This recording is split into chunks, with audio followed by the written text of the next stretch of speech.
I had a question regarding usage, and specifically all these great properties of Bitcoin that you described and that I fully agree with.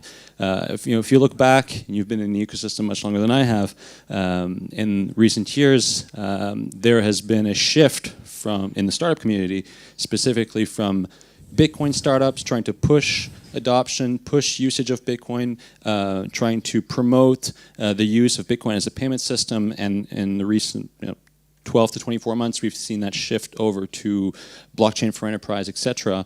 I'm convinced that Bitcoin is a great currency and has great social value, has great economic value, and all these things that you mentioned in your talk. What needs to happen in order for that hockey stick curve adoption that we've been wanting to happen, waiting to happen in the last 2, 3, 4 years? What needs to happen in order for that to occur?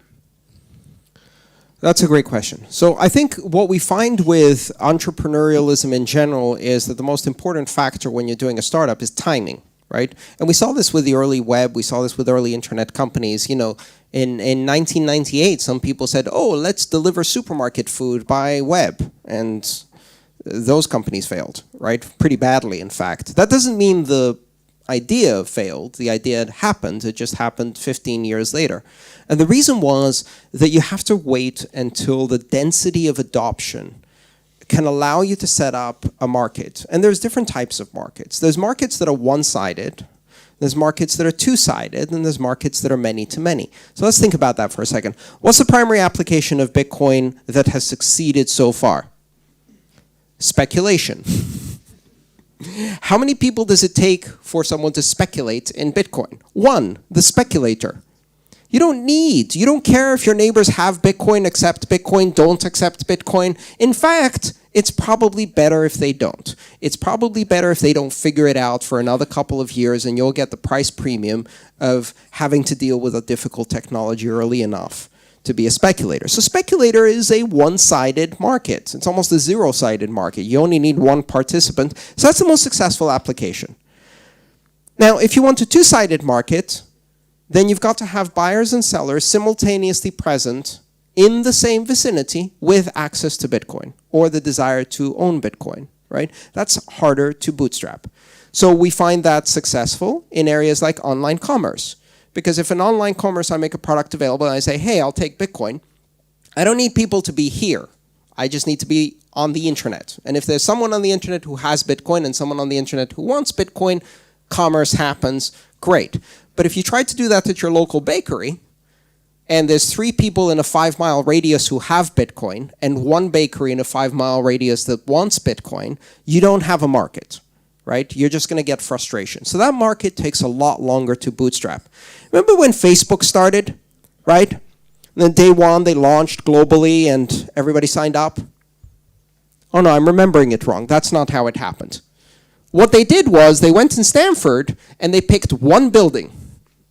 And they knocked on everybody's door until they got everybody in that 1 building signed up on Facebook. And that's the only place you could do it.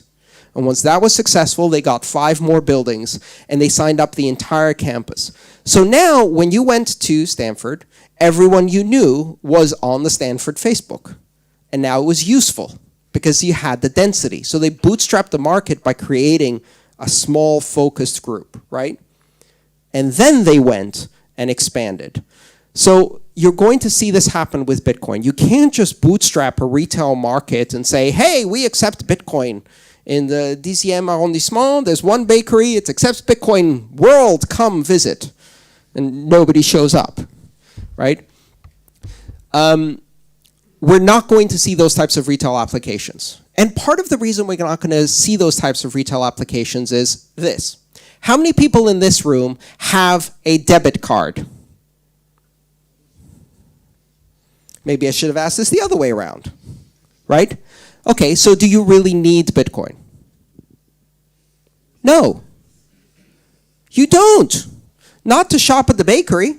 You've got cash, you've got credit cards, you've got bank accounts, you've got tap to pay, swipe to pay, Venmo, PayPal, blah, blah, blah. You've got everything, great? You don't need Bitcoin. And the reason you don't need Bitcoin is because you live among the maybe 6% of the world that has enormous financial privilege.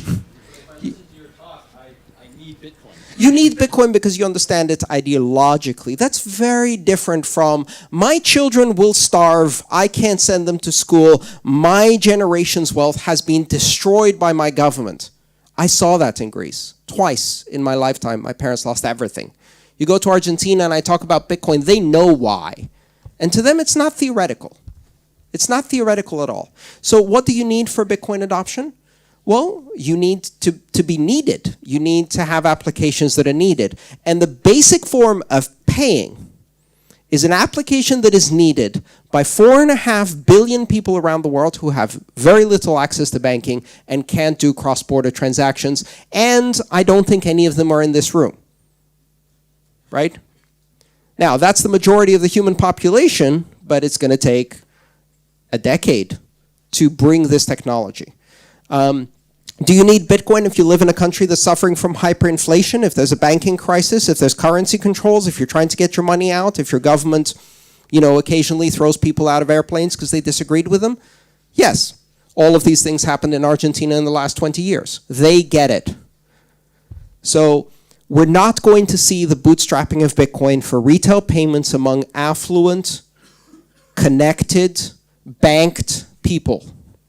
First, we're going to see many of the unbanked dealing with some of the difficult problems they have. In my opinion, the biggest application today, other than basic infrastructure, exchanges, wallets, transfer systems, internet service providers for Bitcoin, basically, the equivalent. Other than that, the biggest application today is remittances. So remittances means if you're an immigrant and you're sending money home and Western Union takes 9%, plus 3% on the exchange rate spread, plus another 5% on the destination in taxes, fees, and transmission, then you need Bitcoin. Then Bitcoin is the difference between you keeping 15% of your money, right? That's a tax on poverty. That's a tax on immigration. And so that's an area where people will go through the most ridiculous steps. You tell them, listen, it takes 26 steps to set up a Bitcoin wallet and you have to read this very complicated manual and you won't understand any of it. And they go, yeah, for 15% of my wealth? Sure, I'll do it, right?